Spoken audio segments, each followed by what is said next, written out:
I want to talk to you today about choosing faith instead of fear.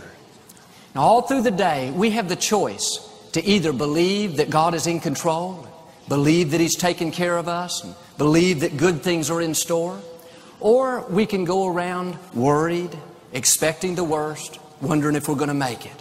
I hear people say, I'm afraid I'm going to lose my job. I'm afraid this marriage is not going to last. Or I'm afraid my child is going to get mixed up with the wrong crowd. They don't realize it, but they're choosing fear instead of faith. And fear and faith have something in common. They both ask us to believe something is going to happen that we cannot see. Fear says, believe the negative.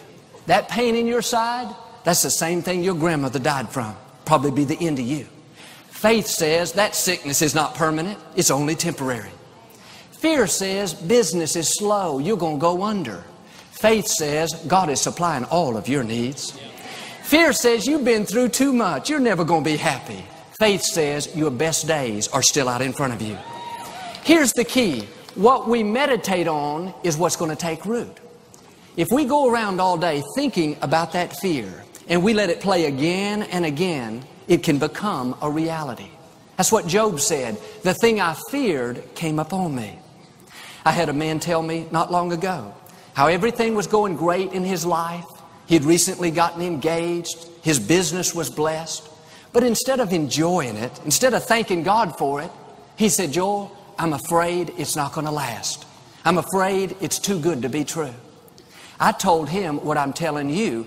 When you act on fear like that, you are drawing in the negative. You are actually helping that fear come to pass. When that thought comes saying, you're doing good, but get ready, it's going to come to an end, don't let it take root. Just switch over into faith and say, Father, you said your favor will last for a lifetime. You said goodness and mercy will follow me all the days of my life. That's choosing faith instead of fear. I remember. And today we have so many opportunities to worry and live in fear. People are worried about the economy, worried about their health, worried about their children. God is saying to you what He said to me.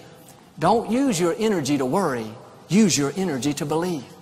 It takes the same amount of energy to believe as it does to worry. It's just as easy to say, God is supplying all of my needs as it is to say, I'm never going to make it. It takes the same amount of effort to say, I'm going to live a long, healthy life as it does to say, I don't think I'll ever get well. I hear people say, well, Joel, I'm afraid I'm going to get laid off. And I understand what they're saying. They're concerned. It may be valid, but you can't go around meditating on that, expecting the worst, expecting to have a bad year. When you do that, you're using your faith in reverse. Instead of constantly worrying, just say, God, my life is in your hands. I know you're guiding and directing my steps, and I'm not expecting defeat. I'm not expecting failure. I'm expecting to have a blessed year. I'm expecting to go over and not under. Well, you say, Joel, what if I do that and it doesn't happen? What if you do it and it does happen? Even if you were to get laid off, you don't have to get discouraged. Think, well, I knew it wouldn't work for me. No, you can stay in faith, knowing that when one door closes, God's going to open up another door. And if you'll keep the right attitude, He'll give you a better job with better benefits, making better money. Let me ask you today, are you using your energy to believe, or are you using your energy to worry? Are you expecting God's favor, or are you expecting to just barely get by?